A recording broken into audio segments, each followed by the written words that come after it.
conversation with me, Mr. Smith. I'm your high school principal. We try to do this on a monthly basis, and today I have Emily Burt and Catherine Mahoney, who are two of the TV media students who will be participating in this conversation about events that are taking place at Dover Sherborne. It's a great opportunity for the public to be informed and also for students to be informed. And it's great practical skills for students learning how the TV media business works out.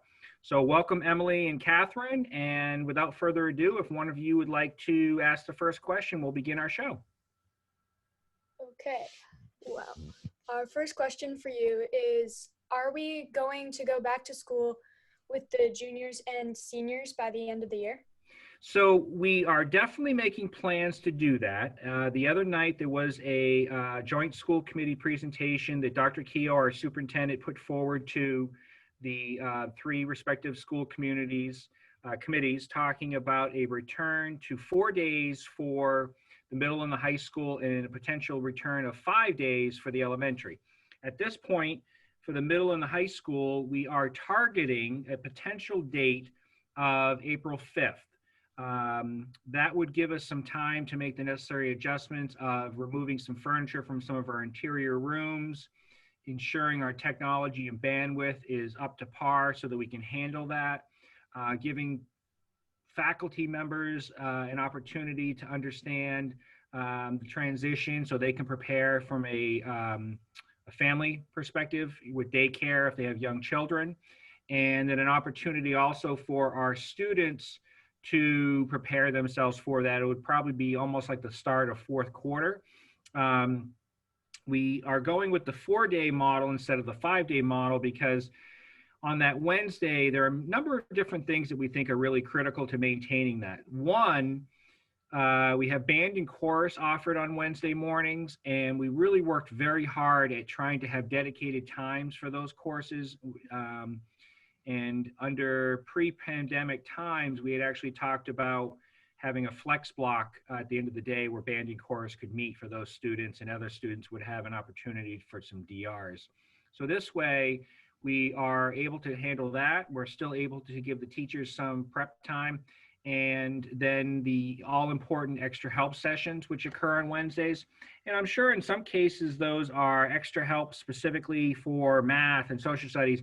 Other times it's probably just a good opportunity to connect with your teacher and see what's going on and have a conversation, because that's one of the things with, being remote and having masks that has been a little bit more difficult this year. So albeit it's not set in stone, because there's still some discussions that need to take place with the Teachers Association and working with our boards of health. We have put forward a plan to return for 4 days. What do you, Catherine and Emily, think about that potential of 4 days? I like it. You like it? Catherine, how do you feel? I agree. I'd probably like it more. Okay. And, one of the things that we think will take place, just so that people know, is students who are remote would still be allowed to remain remote if that's what they chose. The 4 days is also better for our schedule, so that now, you have 1 day in person and 1 day you have it remote. You would now have 2 classes per week of that same class in person. So let's say you have math on Monday and Thursday.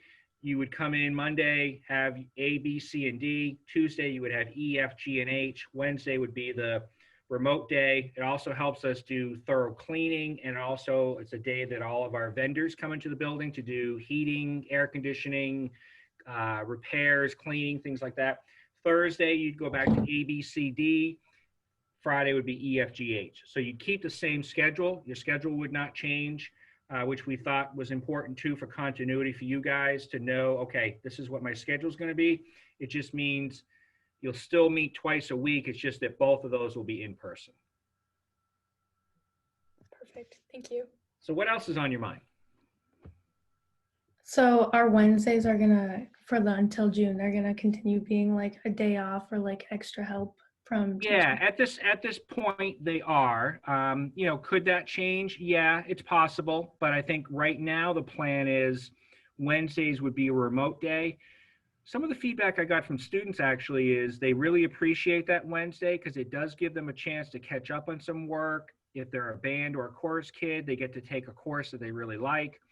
They get a chance to touch base with teachers. So, some see it as, well, you're not doing any academic work.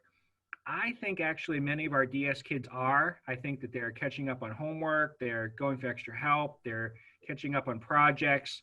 In some ways, I think it has kind of lowered the stress level a little bit having that Wednesday. But that being said, things are, always subject to change. But at this point, we're looking at 4 days for the remainder of the school year. And then hopefully, knock on wood, we're able to be 5 days starting in the fall. What is your opinion on how lunch and break are being handled? And how do you think that'll change when seniors and juniors? Yeah, Catherine, it's an excellent question. So we originally, when we designed the schedule, we wanted to give you guys a break from the mass. And what we have found, to be quite honest, is the lunch is probably a little too long. And so that's why we've kind of narrowed it down a little bit and shifted our lunch to be a little shorter, but then we also let you out a little bit earlier too. We will have to split the lunches in two when we go 4 days. So what that means is instead of that 50-minute lunch, it's going to be more like a 25-minute lunch. And it will likely be freshmen with juniors, sophomores with seniors. And I'll tell you why. We're looking at reducing density. So right now, freshmen and sophomores have the same lunch. And as you probably know, we have to then put you in the middle school gym, the high school gym, 123, 122, all over the place, right? That's because it's 2 full classes on campus. One way to alleviate some of that density is to have the freshmen with the juniors, because we're also proposing that juniors can sign out for lunch on a temporary basis to the remainder of the year. By juniors being able to sign out, that means fewer kids in our cafeteria. So really, it's just going to be 1 full class, the freshmen, and then some juniors who stay on campus. The next lunch, the second lunch, would be sophomores and seniors. Right now, the majority of our seniors sign out. They would have the full 45-minute block to sign out. Students who have first lunch, at the end of that 25 minutes, they will go to their 4th period class, but that first 25 minutes will be a DR. So your 4th period class won't start until 1:50, but you'll have 25 minutes after lunch to catch up on some work, do a little bit of homework, check your weekly learning plan, whatever. It's not a lot of time, but it is some time to sort of get yourself organized, because we also have to move you out of the cafeteria. Does that make sense? 2 lunches, 25 minutes instead of the 45 minutes. We think that that's enough time, but we also think that you'll still have some additional time in your 4th block. If you have second lunch, you'll stay in your 3rd block for the first 25 minutes, but it won't be a continuation of class. It'll be a DR. So let's say you have Mr. O'Hagan for World History block 3, and you have second lunch. You'll stay in Mr. O'Hagan's classroom. You will have like a 25-minute DR, and then you'll go to lunch. So classes themselves will still be the 80 minutes. They won't be, 120 or whatever. But we have to find a way to then move through 2 lunches. So we'll go from 1 lunch to 2 lunch, and you'll have DR on the front or the back side, depending on which lunch you have. Freshmen will probably have first lunch, so they'll go to their 4th block DR.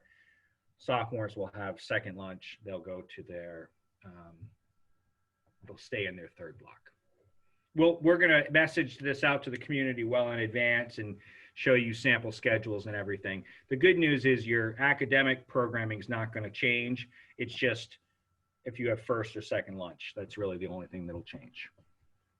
Our next question is that since football season starts in like 2 weeks, how many other towns are going to be participating in the floating season? Yeah, it's a good question. So we are really the only school in the TVL that is just offering football, because we don't have volleyball. And many other schools in the TVL decided to push indoor track off to this floating season. So our only sport will be football, but we're also going to do a strength and conditioning program. So get the word out. If you are a student who's not playing football, but you're looking forward to playing something in the spring, and yet you want to do something to stay in shape, we're going to offer a strength and conditioning program at the high school after school. You know, one of the things that will probably be disappointing, but it's just a reality, is we still will not have fans for football. There are no spectators. We're going to allow 2 parents, guardians at football games for home games, but unfortunately, with the boards of health and with transmission, there'll be no spectators. And then likely the same will be the case in the spring at this point. I had a Board of Health meeting yesterday with the athletic director and the respective boards of health in Dover and Sherborne, and we agreed that what's most important is that the student athletes get to play football, if that's the sport that they want to play, and that we have to maintain safety. So there will be no spectators, but we will be filming every one of the games, so people who have an interest in watching their friends or their peers can still watch. It's going to be a 5-game season. It's going to be probably March 19th to April 26th. And then after that, April 26th on will be the spring season with lacrosse, baseball, softball, indoor track, and sailing. What time this school year or next do you see sports going back to like normal without masks? And yeah, very, very good question, Catherine. So I think that the mass, you know, the other night at the joint school committee, some of the boards of health members said it's very likely we'll start next school year still wearing masks, even with vaccinations, because it's unlikely that all of you will be vaccinated by that time, just because the way they're working through the systems now, it's 75 and older, and then 65 and older, or people with 2 or more comorbidities. Which are like pre-existing conditions, other things you have going on, whether it's high blood pressure, diabetes, you know, you're a former cancer survivor, etc.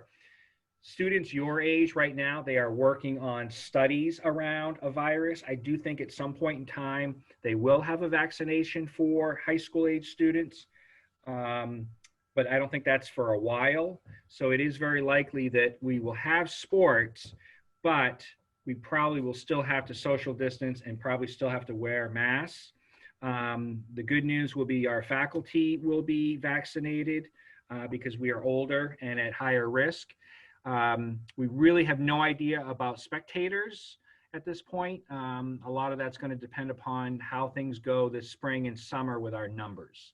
We're optimistic, we're hopeful, but we do think that in school and with athletics, you're probably still going to be wearing a mask, at least for the fall. Our last question is, what is your favorite thing about being the principal? It's all the paperwork I have to do. I just love the paperwork. Obviously, I'm kidding. It is absolutely working with students, talking with you guys, watching your events, celebrating your successes, having communication about what's going on in the school. That's absolutely my favorite part of the job, and it's the part of the job that energizes me. I love working with high school age students. You're young adults. We can have great conversations. You're at a point where, you know, I think you're informed enough and you've made enough decisions or figured enough things out that we can have some really good conversations.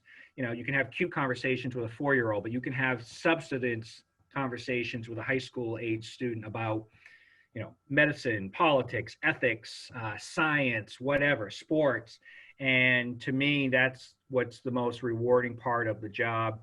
Paperwork is the least rewarding, I will tell you.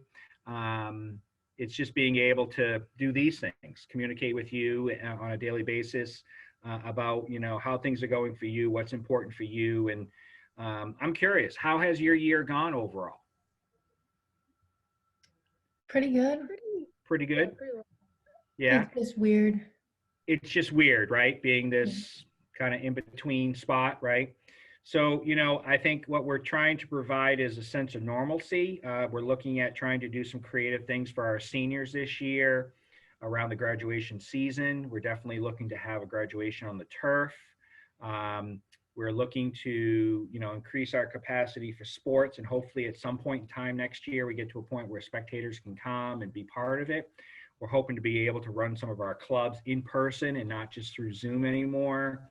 TV media, right? We're hoping that I can be at a table next to you guys and having conversations. So I'm optimistic. We've got to continue doing our part to stay safe for a little bit longer.